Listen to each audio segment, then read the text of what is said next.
ಊದಿದನು ಹರಿಪಾಚ ಜನ್ಯವ ಮೂಜಗಂಗಳು ಬೆದರು ವಾದಿಗಳು ಹಾಕಿದನು ಮೃಹರ ಧರಂಜಯನಲ್ಲಿಗೆ ಉಪ್ಪುತಾರ್ಜುನ ಪದಾರ್ಥಮ ಉಪ್ಪುತರ್ತನ ಧನವದೇಂಕಿತ ದೇವದತ್ತವ ಮಲಗಿದ ಅಪ್ಪರಿಗೆ ಬಗೆಯ ಮುಚ್ಚಿದ ಹೊಡೆದು ಕುರ್ಮನ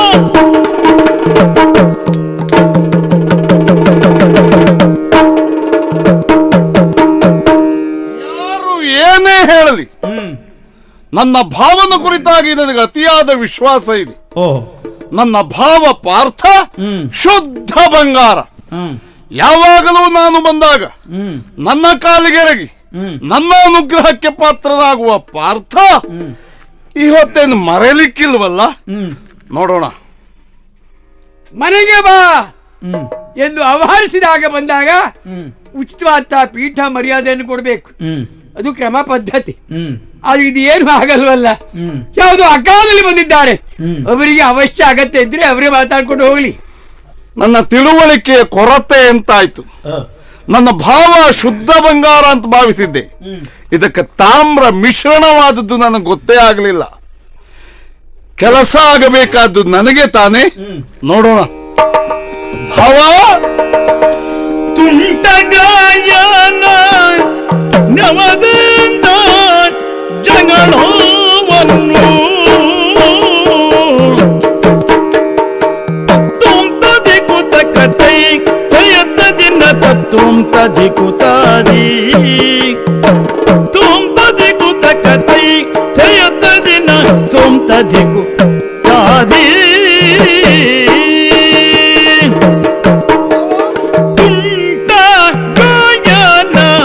ನವದಿಂದ ಜಗಳವನ್ನು ಗಂಟು ಮಾಡಿದೆ ನಮಗೆ. ಜಗಳವನ್ನು ಗಂಟು ಮಾಡಿದೆ ನಮಗೆ.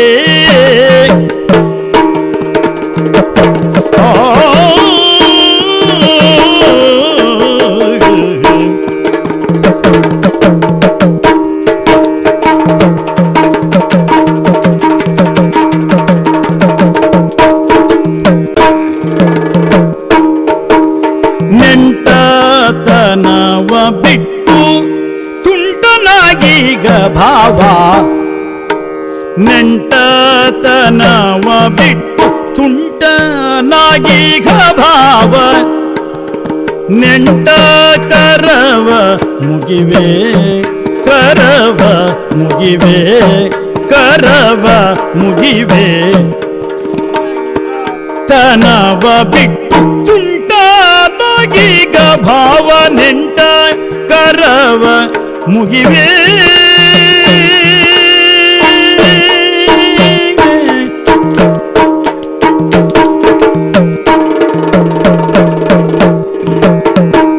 ನೆಂಟತನವ ಬಿಟ್ಟು ತುಂಟನಾಗೀಗ ಭಾವ. ನೆಂಟ ಕರವ ಮುಗಿವೆ.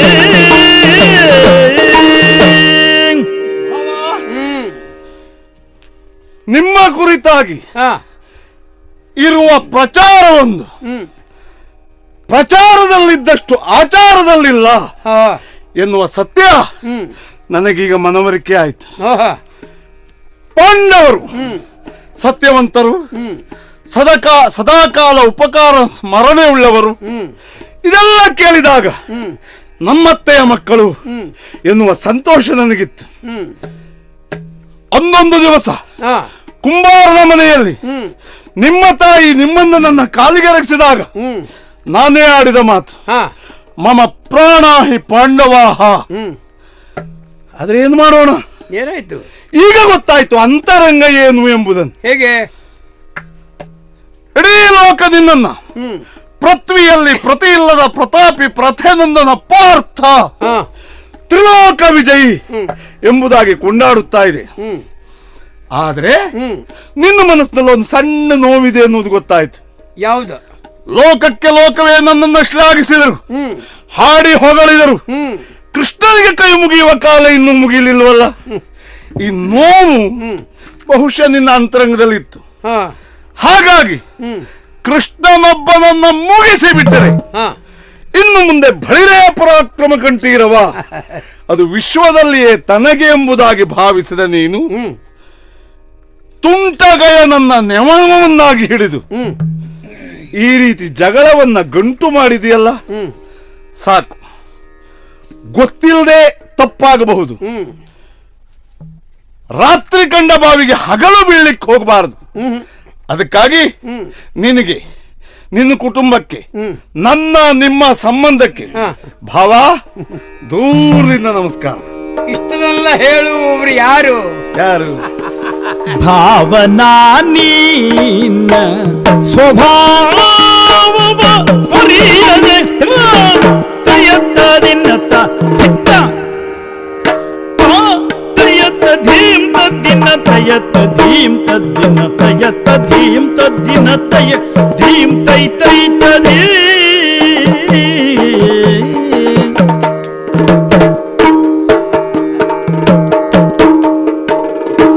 ಭಾವನಾ ನಿನ್ನ ಸ್ವಭಾವವ ಅರಿಯದೆ ಭಾವನಾ ನಿನ್ನ ಸ್ವಭಾವವ ಅರಿಯದೆ ಭಾವನೆ ನೂತ ಬರಿದೆ ಎನ್ನ ಭಾವ ಏನೂತ ಬರಿದೆ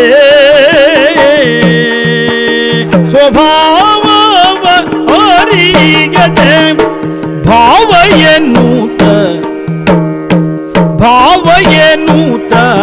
ಬರಿದೆ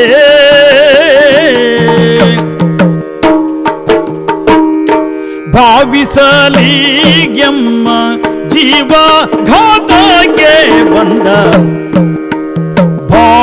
ಭಾವಿಸಲಿಗೆಮ್ಮ ಜೀವ ಘಾತಕ್ಕೆ ಬಂದ ಭಾವಕರವ ಮುಗಿವೆ ಓ ಭಾವಕರವ ಮುಗಿವೆ ಭಾವಿಸಲಿಗೆಮ್ಮ ಜೀವ ಖಾತಾಗೆ ಬಂದ ಭಾವಕರವ ಮುರಿವೆ. ಬಂದಾಗ ಅರ್ಥ ಆಯ್ತು, ನಮ್ಮ ಭಾವ ಮೊದಲು ಹಾಗಿಲ್ಲ.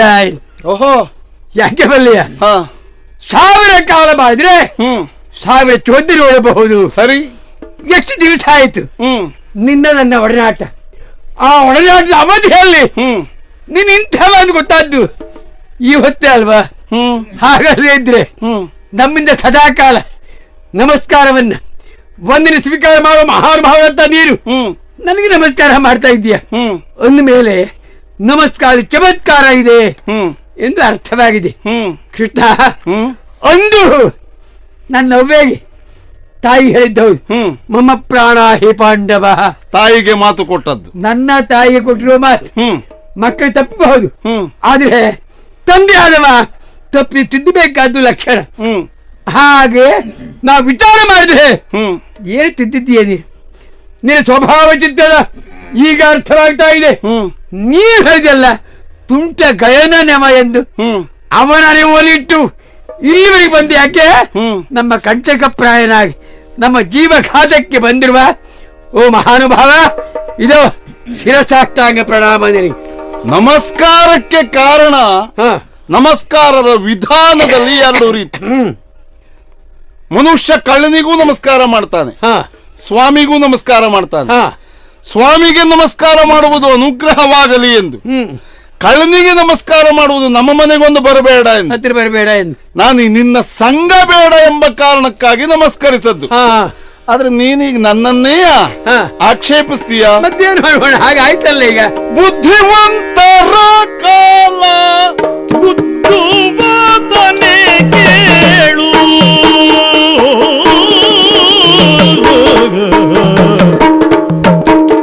ಬುದ್ಧಿವಂತರ ಕಾಲ ಬುದ್ಧುವಾದನೆ ಕೇಳು, ಬುದ್ಧಿವಂತರ ಕಾಲ ಗುದ್ದುವಾದನೆ ಕೇಳು.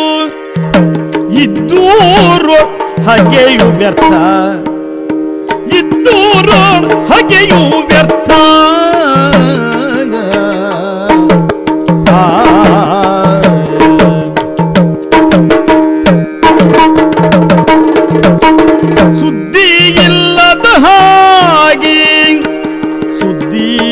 ಇಲ್ಲದ ಹಾಗೆ ಸುದ್ದಿ ಇಲ್ಲದ ಹಾಗೆ ಬದ್ಧ ವೈರಿಯ ತಂದು ಕದ್ದಿಟ್ಟು ಕೊಂಡೆ ಪಾರ್ಥ.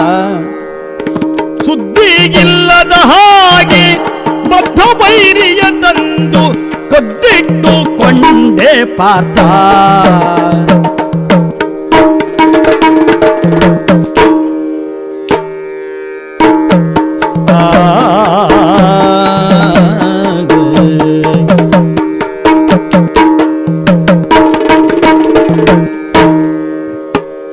ಸುದ್ದಿಗಿಲ್ಲದ ಹಾಗೆ ಬದ್ಧ ವೈರಿಯ ತಂದು ಕದ್ದಿಟ್ಟುಕೊಂಡೆ ಪಾರ್ಥ.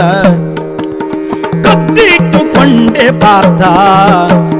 ಕದ್ದಿಟ್ಟುಕೊಂಡೆ ಪಾರ್ಥ.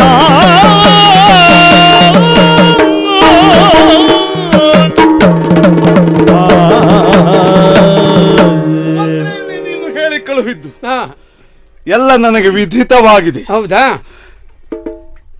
ಮೊದಲನೇದಾಗಿ ಕೃಷ್ಣನ ವೈರಿ ಎಂದು ಗೊತ್ತಾದಾಗ ಅಯ್ಯಯ್ಯೋ ಎಂದ್ರಂತೆ. ಆಮೇಲೆ ಗೊತ್ತಿಲ್ಲದೆ ಇಟ್ಟುಕೊಂಡದ್ದು ಅಂದ್ರಂತೆ. ಕೊನೆಗೆ ಹೇಳದ್ದೇನು? ಬಂದುದ ನೋಡಿ ಕೊಂಬೆವು. ಅಲ್ಲೇ ಅರ್ಥ ಆಗುವುದಿಲ್ವೇನೋ. ಕೃಷ್ಣನ ವೈರಿ ಎಂಬುದು ಗೊತ್ತಿಲ್ಲದೆ ಇಟ್ಟುಕೊಂಡಿರಬಹುದು. ಕೃಷ್ಣನಿಗೊಂದು ಮಾತು ಹೇಳಬೇಡುವ. ಕೃಷ್ಣ ಹೀಗಾಗಿ ಹೋಯ್ತು, ಏನು ಮಾಡಬೇಕು ಅಂತ ಕೇಳಿದ್ದೆ. ನಾನು ಗಯನನ್ನ ಉಳಿಸುತ್ತಿದ್ದೇನೋ ಇಲ್ಲವೋ ಬೇಡ ಬಿಡು. ಆದ್ರೆ ನಿಮ್ಮ ಕರ್ತವ್ಯ ಯಾವುದು ಎನ್ನುವುದನ್ನು ನಾನು ಎಚ್ಚರಿಸುವುದು. ಅರ್ಜುನ, ಈಗ ಮಾಡಿದ್ದೇನು? ಏನು? ನಾನು ಬಂದಿದ್ದೇನೆ. ಹೌದು ಹೌದು.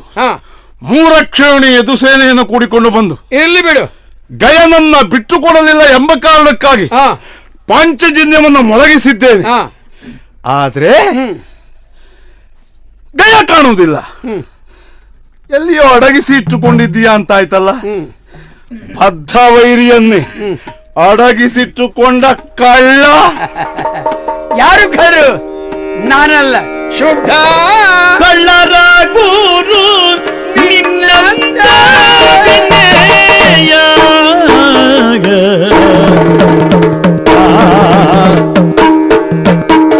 ಶುದ್ಧ ಕಳ್ಳರ ಗುರು, ಶುದ್ಧ ಕಳ್ಳರ ಗುರು, ಶುದ್ಧ ಕಳ್ಳರ ಗುರು, ಶುದ್ಧ ಕಳ್ಳರ ಗುರು ನಿನ್ನಂತೆ ಬೆಣ್ಣೆಯ ಬೆಣ್ಣೆಯ ಕೊದ್ದು ತಿಂದವನೇ ನಾನು. ಶುದ್ಧ ಕಳ್ಳರ ಗುರು ನಿನ್ನಂತೆ ಬೆಣ್ಣೆಯ ಕೊದ್ದು ತಿಂದವನೇ ನಾನು. ಬೆಣ್ಣೆಯ ಕೊದ್ದು ತಿಂದವನೇ ನಾನು. ಇದ್ದವರ್ ಒರಿಯದಂದದಲ್ಲಿ, ಇದ್ದವರ್ ಒರಿಯದಂದದಲ್ಲಿ ರುಕ್ಮಿಣಿಯಳ, ಇದ್ದವರ್ ಒರಿಯದಂದದಲ್ಲಿ ರುಕ್ಮಿಣಿಯಳ, ರುಕ್ಮಿಣಿಯಳ ಕದ್ದು ತಂದಿರುವೆ ನೀನು. ಇದ್ದವರ್ ಒರಿಯದಂದದಲ್ಲಿ ರುಕ್ಮಿಣಿಯಳ ಕದ್ದು ತಂದಿರುವೆ ನೀನು.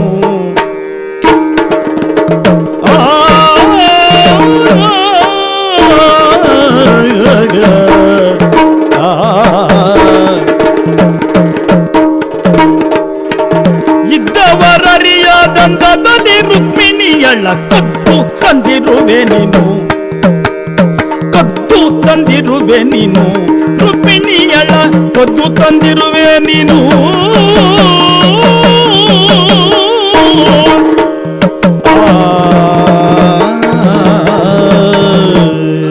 ನಿನಗೆ ಇರುವ ವ್ಯತ್ಯಾಸವೇ ಅದು ನೋಡು.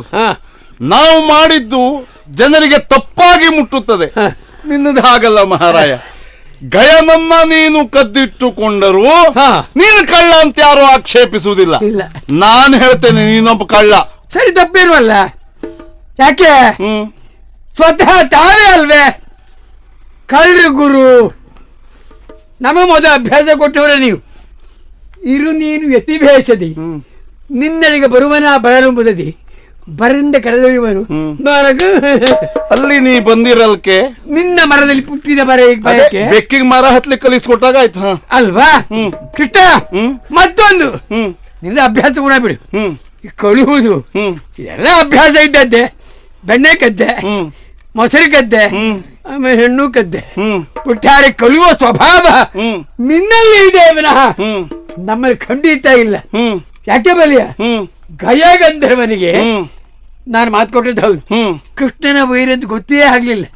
ಆಮೇಲೆ ಬರಬಹುದಾದ ಬರಲಿ, ನಾಲಿಗೆ ಅದನ್ನು ಉಳಿಸ್ಕೊಳ್ಬೇಕೆಂದು ತಿಳಿದು ನಾವು ಸಮರಾಂಗಣಕ್ಕೆ ಬಂದಿದ್ದೇವೆ. ಕೊಡುವ ಹಾಗಿಲ್ಲ. ನನ್ನನ್ನ ನೀನು ಆಕ್ಷೇಪಿಸುವುದು, ನಿನ್ನನ್ನ ನಾನು ಆಕ್ಷೇಪಿಸುವುದು, ಹೀಗೆ ಹೊತ್ತು ಕಳೆಯುವುದಕ್ಕೆ ನೀ ಯೋಚನೆ ಮಾಡಬಹುದು. ನೀನು ನನ್ನ ಪ್ರತಿಜ್ಞೆ ಪೂರೈಸಬೇಕಲ್ಲ, ಅದಕ್ಕಾಗಿ ಬಿಟ್ಕೊಡ್ತೀಯ ಅಲ್ವಾ? ಇಲ್ಲ ಹಾಗಾದ್ರೆ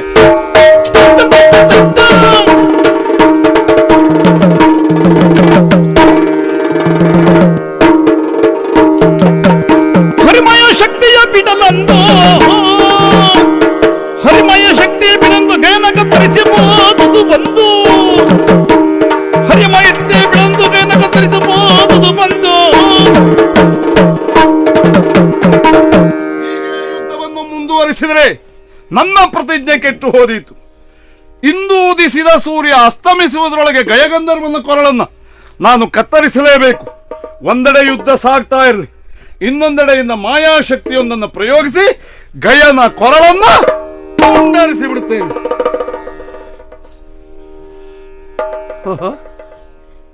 ಏನು ವಿಚಿತ್ರ ಅನುಭವ. ಇದ್ದಕ್ಕಿದ್ದ ಹಾಗೆ ಈ ಪ್ರಪಂಚವನ್ನ ಕತ್ತಲೆ ನುಂಗುವುದಕ್ಕೆ ಪ್ರಾರಂಭ ಆಗಿದೆ. 8 ದಿವಸ ಒಳಗಾಗಿ ಕೈಗಂದ್ರೆ ಕಂಠದ ಕಡೆಗೆ ಇದ್ರೆ ತಾನು ಅಗ್ನಿಯಲ್ಲಿ ಬಿದ್ದು ಸಾಯ್ತೇನೆ. ನಮ್ಮ ದೇವರ ವ್ಯವಹಾರ, ಅದನ್ನು ನಾವು ಕೈ ಹಾಕಬಾರ್ದು. ಹಾಕಿದ್ರೆ ಗತಿದ್ರವೇ ಇಲ್ಲ. ನೋಡೋಣ. ಹಾಯ್ ಪುಂಡರೀಕಾಕ್ಷನೇ ಕೇಳಯ್ಯ,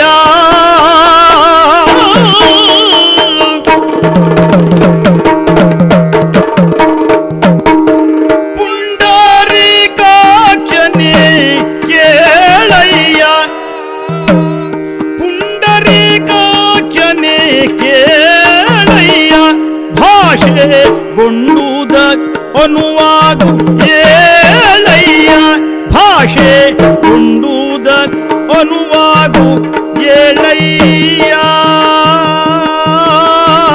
ಏಳಯ್ಯ, ಕುಂಡಗಳನ್ನು ಮಾಡಿಸು ಬೇಗ, ಕುಂಡಗಳನ್ನು ಮಾಡಿಸು ಬೇಗ, ಮಾತಾಂಡನಂಬುದಿಗೆ ಸಾರಿದನೀಗ, ಮಾತಾಂಡ ಅಂಬುದಿಗೆ ಸಾರಿದನೀಗ.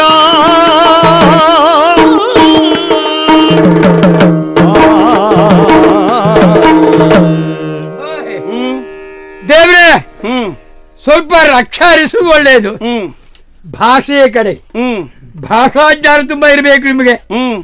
8 ದಿವಸ ಒಳಗಾಗಿ, ಹೌದು, ಸಾಯಂಕಾಲ ಒಳಗಾಗಿ ಗಯನ ರುಂಡವನ್ನ ಕತ್ತರಿಸ್ತೇನೆ. ನೋಡಿ, ಈಗ ಅಲ್ಲದೆ ಇದ್ದಲ್ಲಿ ಅಗ್ನಿಕುಂಡಕ್ಕೆ ಬೀಳುತ್ತೇನೆ. ಈಗ ಏನು, ಈಗ ಏನು ಭಗವಾನ್ ಸೂರ್ಯದೇವರು ಪಶ್ಚಿಮಾಂಬುದೇ ಸೇರ್ತಾ ಇದ್ದಾರೆ. ಹೌದು, ಸಮಯ ಸಂದರ್ಭಕ್ಕೆ ಅನುಕೂಲವಾಗಿ ನಡೆಯಬೇಕಾದ್ದು ನಿಮ್ಮೆಲ್ಲರ ಹೊಣೆ. ಆದ್ರಿಂದ ಭಾಷೆ ನೋಡಿ, ಒಂದು ಯಜ್ಞ ಕುಂಡ, ಒಂದು ಕುಂಡ ರಚನೆ ಆಗುವುದಾಗುವುದೇ. ಅದು ಅಗ್ನಿ ಯಾರ ಅಳತೆಗೆ ಅಂತ ಯೋಚಿಸಬೇಕು. ಸ್ವಲ್ಪ ಸ್ವಲ್ಪ ದೊಡ್ಡವೂ ಇರ್ಲಿ, ಸ್ವಲ್ಪ ಸಣ್ಣವೂ ಇರ್ಲಿ. ಯಾಕೆ ಹೇಳಿದೆ ಗೊತ್ತಾ? ನಿನ್ನ ಕುಂಕುಧ್ವನಿ ನನಗೆ ಅರ್ಥವಾಯ್ತು. ನನ್ನ ಭಾಷೆ ಪೂರೈಸಲಿಲ್ಲ, ಸೂರ್ಯ ಅಸ್ತಮಿಸುತ್ತಾ ಇದ್ದಾನೆ, ಮುಂದೆ ಏನು ಅಂತಲ್ವಾ? ಹೌದು. ಕುಂಡದಿ ಬೀಳುವುದಕ್ಕೆ ನಾನು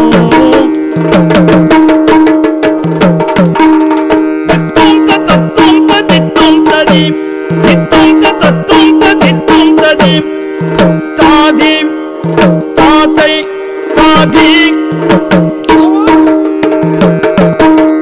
ಕುಂಡದಿ ಬೀಳುವುದಕ್ಕೆ ನಾನು, ಕುಂಡದಿ ಬೀಳುವುದಕ್ಕೆ ನಾನು ಭಂಡ ದ್ರೋಹಗಳ ಮಾಡಿದುದೇನು ಅಂತ ಭಂಡ ದ್ರೋಹಗಳ ಮಾಡಿದುದೇನು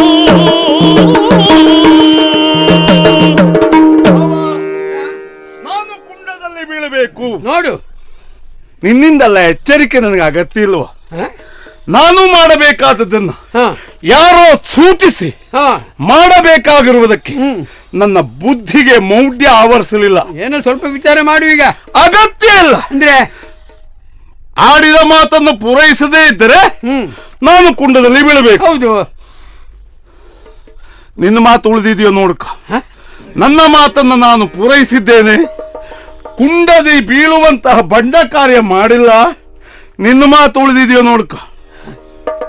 ಇವನ ಮಾತೇ ವಿಚಿತ್ರವಾಗ್ತಾ ಇದೆಯಲ್ಲ. ನನ್ನ ಎದೆಗೆ ಬಂದಾಗ ನಮಸ್ಕಾರ ಅಂತ ಹೇಳಿದ, ಆಮೇಲೆ ಮತ್ತೊಂದು ಅಪವಾದ ಹಾಕಿದ.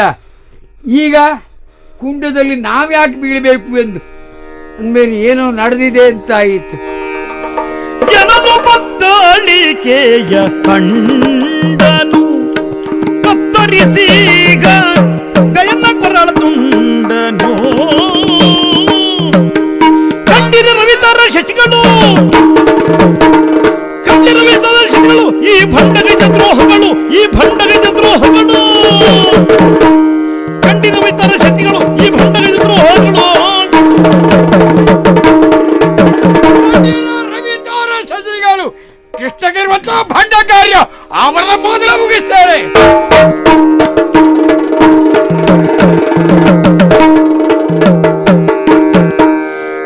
ಮಾಡು ಮಾಳೆಂದೆನು ತಡೆದರು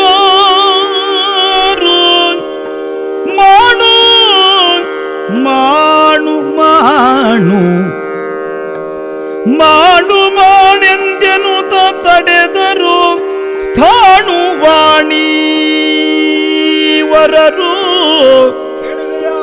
ತಡೆದರು ಸ್ಥಾಣು ವಾಣಿವರರು ಮುಟ್ಟಿದರಾಣೆ ನಿಮಗೆನು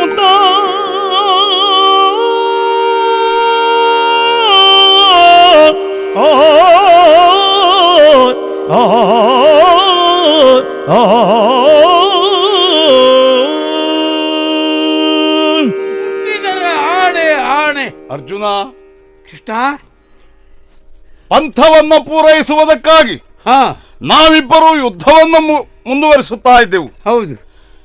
ಬತ್ತಳಿಕೆಯಲ್ಲಿರುವ ಗಯನ ರುಂಡ ತುಂಡಾದದ್ದನ್ನು ನೋಡಿ ಕತಿಗೊಂಡಂತ ನೀನು ಯುದ್ಧಕ್ಕೆ ಮುಂದಾದೆ. ಹೌದು. ಕೇಳಿದೀಯಾ? ಕೇಳಿದೆ. ಮಾಡು ಮಾಡು ನಿಲ್ಲಿಸಿ ಯುದ್ಧವನ್ನ. ಮುಟ್ಟಿದರೆ ಆಣೆ. ಯಾರು ಹೇಳುವವರು? ಸ್ಥಾಣು ವಾಣೀವರರು, ಬ್ರಹ್ಮ ಹಾಗೂ ಈಶ, 33 ಕೋಟಿ ದೇವಾದ್ಯರು ಆಕಾಶದಲ್ಲಿ ನಿಂತು ಯುದ್ಧವನ್ನ ನಿಲ್ಲಿಸಿ. ಏನದರ ಅರ್ಥ? ಈ ಯುದ್ಧ ಮುಂದುವರಿದರೆ ಲೋಕದಲ್ಲಿ ಏನೋ ಒಂದು ದುರಂತ ಕಾದಿದೆ ಎಂದು. ಅರ್ಜುನ, ಕೃಷ್ಣ, ನನಗೊಂದು ಅರ್ಥ ಆಗ್ತಾ ಇಲ್ಲ. ಅದು ಆಕಾಶ ಮಂಡಲದಲ್ಲಿ ನೆರೆದಿದ್ದಾರೆ ದೇವಾದಿ ದೇವತೆಗಳಲ್ಲ, ಶಿವ ಪಾರ್ವತಿಯರು ವಾಣಿ ಬ್ರಹ್ಮರು, ನರದಂತಹ ಮಹಾನುಭಾವರು. ಸ್ವಾಮಿ, ನಡೀತಾ ಇದ್ದ ಯುದ್ಧ ಕೆಳಗೆ ಮೇಲ್ ನಿಂತು ತಡೀರಿ ತಡೀರಿ ಎಂದು ಉಪದೇಶ ಮಾಡ್ತಾ ಇದ್ದಾರೆ. ಇದರ ಅರ್ಥ ನನಗಾಗಲಿಲ್ಲ. ನಿನಗೆ ಅರ್ಥ ಆಗಲಿಲ್ಲ? ನನಗೆ ಅರ್ಥ ಆಗುವುದಕ್ಕಾಗಿ ನಾನು ಈ ಯುದ್ಧವನ್ನ ಗಂಟಿಕ್ಕಿದ್ದು. ಅಂದ್ರೆ ಇದು ನಾನು ಹೂಡಿದ ನಾಟಕ. ನಾನು ಸೂತ್ರಧಾರಿ. ಮುಂದೊಂದು ದಿವಸ ಭಾರತ ಯುದ್ಧವನ್ನ ಗಂಟಿಕ್ಕಿ ದುಷ್ಟರ ದಮನ ಮಾಡಿ ಶಿಷ್ಟರ ಪರಿಪಾಲನೆಗಾಗಿ ಆ ಯುದ್ಧವನ್ನ ಗಂಟಿಕ್ಕುವ ನಾನೇ ಯುದ್ಧ ಮಾಡ್ಲಿಕ್ಕೆ ಆಗುವುದಿಲ್ಲ. ನನಗೊಬ್ಬ ಸಮರ್ಥ ಪಾತ್ರಧಾರಿ ಬೇಕಿತ್ತು. ಅದು ನೀನು ಎನ್ನುವುದು ಮನಸ್ಸಿನಲ್ಲಿದ್ದರೂ ಪರೀಕ್ಷಿಸುವುದಕ್ಕಾಗಿ ಈ ಗಯಗಂಧರ್ವನ ಪ್ರಕರಣವನ್ನ ಗಂಟಿಕ್ಕಿದೆ. ಅರ್ಜುನ, ಎಂತ ಗಂಡೆದೆಯ ಗಂಡೇ ಆಗಿರ್ಲಿ, ಹೆಂಡತಿ ಹಾಗೂ ಮಗು ಬಂದು ಗೋಳೋ ಎಂದು ಕಣ್ಣೀರು ಸುರಿಸುವಾಗ ಅವನ ಹೃದಯ ಕರಗಿ ಅವನ ನಿರ್ಧಾರ ಬದಲಾಗಬಹುದು. ಅಥವಾ ಬದಲಾದರೆ ಆಶ್ಚರ್ಯ ಅಲ್ಲ. ನೀನು ಹಾಗಲ್ಲ. ಅಚ್ಚ ಕ್ಷಾತ್ರಿಯನ ಆದ ತಾನು ಕೊಟ್ಟ ಮಾತನ್ನು ಉಳಿಸಿಕೊಂಡು ಚಂದ್ರವಂಶದ ಕೀರ್ತಿಯನ್ನ ಕಾಪಾಡಬೇಕು ಎಂಬ ಕಾರಣಕ್ಕಾಗಿ ಯುದ್ಧಕ್ಕೆ ಬಂದರೆ ಎದುರಿಸುತ್ತೇನೆ ಎಂಬುದಾಗಿ ಹೇಳಿ ಕಳುಹಿದೆ. ದಾರುಕನನ್ನು ಕಳುಹಿದೆ. ಅಲ್ಲಿಯೂ ನೀನು ಬೆಚ್ಚಲಿಲ್ಲ, ಬೆದರಲಿಲ್ಲ. ಹೆಚ್ಚೇನು ದೇವಾದಿದೇವನಾದ ನಾನೇ ರಣಕ್ಷೇತ್ರದಲ್ಲಿ ಎದುರಾದಾಗ ಕೆಚ್ಚದೆಯಿಂದ ಕಾದಿದೆ. ನನಗೆ ಮೆಚ್ಚುಗೆಯಾಯ್ತು. ಈಗ ನಾನು ಹೂಡುವಂತಹ ನಾಟಕಕ್ಕೆ ಸೂತ್ರಧಾರಿ ನಾನಾದರೆ ಸಮರ್ಥ ಪಾತ್ರಧಾರಿ ನೀನು ಎಂಬುದನ್ನು ಪ್ರಾಮಾಣಿಕವಾಗಿ ಒಪ್ಪಿಕೊಳ್ತೇನೆ. ಪ್ರಭೋ, ನಿನ್ನ ನಾಟಕ ರಂಗಭೂಮಿಯಲ್ಲಿ ನಾನು ಪಾತ್ರಧಾರಿ. ಪಾತ್ರೋಚಿತವಂತ ಔಚಿತ್ಯವನ್ನ ತಿಳಿದು ನಡೆದನೇ ಇಲ್ಲಿವರೆಗೆ ಸ್ವಲ್ಪ ಅನುಮಾನ ಉಂಟು.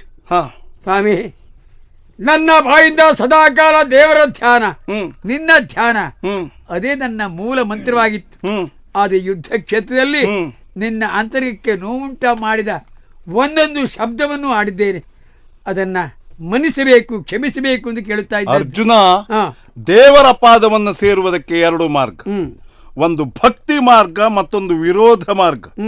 ವಿರೋಧ ಮಾರ್ಗವನ್ನು ಅವಲಂಬಿಸಿದಾಗಲ್ಲ, ಅದೆಲ್ಲ ಸಹಜವೇ. ಹಾಗಾಗಿಯೇ ನಾನು ಮೆಚ್ಚಿದ್ದು ಎಂಬುದಾಗಿ ಹೇಳಿದ್ದು. ಈಗ ಸಮಾಧಾನವಾಯ್ತು.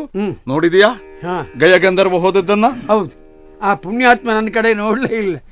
ಇಲ್ಲಿವರೆಗೆ ಪರಿಶ್ರಮ ಪಟ್ಟೆ ಅವನಿಗಾಗಿ ಬೆವರು ಹರಿಸಿದೆ. ಆ ಬೆವರಿಗಾದ್ರೂ ಒಂದು ನೀ ಹೇಳಿದ್ದೆ ಎಷ್ಟು? ಓಹೋ, ನೀನು ಮಾತಾಡಬೇಡ, ಹಾಗೆ ಹೊರಟು ಹೋಗು ಅಂತ ಹೇಳಿದ್ ನಿಮ್ಮ ಅಪ್ಪಣೆ. ಆದ್ರೆ ದೇವ್ರೆ, ಅಲ್ಲಿಂದ ಇಲ್ಲಿವರೆಗೆ ಬಂದಿದ್ದೀರಲ್ಲ, ಅಲ್ಲಿ ನನ್ನ ಅಣ್ಣ, ನನ್ನ ಹೆಂಡತಿ ದ್ರೌಪದಿ, ಸರಿ, ಎಲ್ಲರೂ ನಿನ್ನ ನಿರೀಕ್ಷೆಯಲ್ಲೇ ಇದ್ದಾರೆ. ಇಲ್ಲಿವರೆಗೆ ಬಂದು ನಮ್ಮ ಆತಿಥ್ಯವನ್ನು ಸ್ವೀಕಾರ ಮಾಡಿ ಇಲ್ಲಿಂದ ದಯಮಾಡಿ